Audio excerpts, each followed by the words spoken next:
अगर आप इस चैनल को काफ़ी टाइम से फॉलो कर रहे हैं तो आपको पता होगा कि recently we have bought a new house in Canada.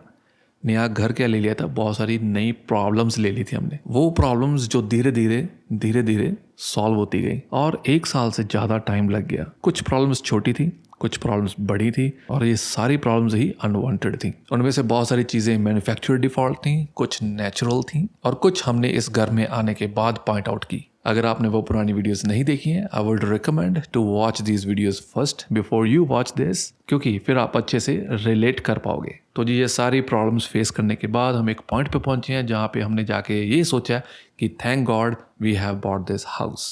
तो गाइज मैं आपको बता दूं कि it was a brand new show home property which we bought 2 years back. और इन 2 सालों में से जो पहला साल था, उस 1 साल में हमने बहुत सारा स्ट्रगल किया। बिल्डर के साथ हमने बहुत सारी कन्वर्सेशन की है और हमारा बहुत सारा पुश करने के बाद ही वो प्रॉब्लम्स वो सॉल्व हुई हैं। अदरवाइज मुझे ऐसा लगा कि मैं तो इंडिया में रह रहा हूँ। Sometimes if your builder is Indian और देसी, वो आपको बिल्कुल इंडिया वाली फील दे के छोड़ेंगे कि यार जो मर्जी कर लो, हम काम नहीं करेंगे। इस सारे प्रोसेस में मुझे ऐसे लगा कि मैं इंडिया में ही रह रहा हूँ। वो कोई कसर नहीं छोड़ेंगे आपको वो फील करवाने में कि भाई आप इंडिया में ही बैठे हो अभी। तो मुझे भी ऐसे ही फील हुआ कि यार मैं इंडिया में बैठा हूँ, क्योंकि प्रॉब्लम्स हैं, शिकायत हो रही है बट काम नहीं हो रहा। पैसे भी पूरे दे दिए, वारंटीज भी है, वो भी नाम की। तो चलिए गाइस इस वीडियो में थोड़ा सा आगे चलते हैं। तो वो सारी चीज़ें फाइनली हुई जिसका हमें इंतज़ार था काफ़ी टाइम से। फॉर एग्जाम्पल हमारा डोर पेंट होने वाला था, जो कि फर्स्ट 2 months 3 months में हो जाना चाहिए था। वो हुआ पूरे 1 साल के बाद। डोर वाले अंकल आए हैं, पेंट किया है। हमें वाइट पेंट चाहिए था बट दे सेड कि ब्लैक के ऊपर ब्लैक ही होगा। Then we was like okay, जो भी आप कर दें बस, ठीक है जी। पर काम उन्होंने काफ़ी अच्छे से किया, तसल्ली बख्श,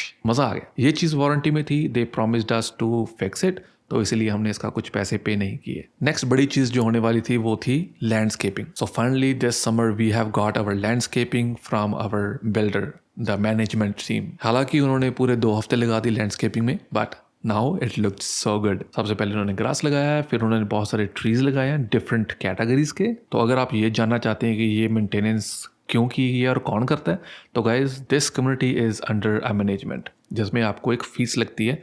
वी पे $150 पर मंथ, जिसमें आपकी ओवरऑल मेंटेनेंस, ग्रास कटिंग और स्नो रिमूवल इंक्लूड रहता है। नॉर्मल लैंग्वेज में इसे कॉन्डो फीस कहा जाता है और कॉन्डो फीस वाले घर थोड़े से सस्ते होते हैं as compare to non condo fees घर। और इसका सबसे बड़ा फायदा ये रहता है कि you don't need to worry about anything. नहीं तो वो घास काटना, स्नो रिमूव करना और छोटी मोटी और मेंटेनेंस वो आपको खुद करनी पड़ती है। So in our case as a first home buyer we choose this option. तो गाइस उसके बाद बारी आती है हमारी विंडो फिक्स की, जो लास्ट ईयर विंटर में क्रैक हो गई थी, विच इज़ वेरी अनयूजुअल। इतने सालों में मैंने पहली बार एक्सपीरियंस किया है कि कोई घर की विंडो ही क्रैक हो गई है विंटर्स में। Maybe it was a defected piece, I don't know. So guys this was something related to safety, so they send the guy in a week. तो बंदा आया बड़ी प्रोफेशनली, उसने विंडो फिक्स की है। So he took like 10 minutes, पुरानी windows निकाली, नई विंडोज डाली and then done. So it was in warranty as well, so that's why we didn't pay anything. तो ये फायदा रहता है ब्रांड न्यू घर लेने का। ब्रांड न्यू घर के साथ आपको वारंटीज भी मिलती हैं। अगर यही घर हमने पुराना लिया होता और यही सेम प्रॉब्लम्स हमें उस घर में आती, तो we have to pay from our pocket, and this is one of the reason to buy a brand new house in our case. तो चलिए गाइस इस वीडियो में इतना ही। मिलते हैं नेक्स्ट वीडियो में। बहुत सारी बातें होंगी बिहाइंड द सीन,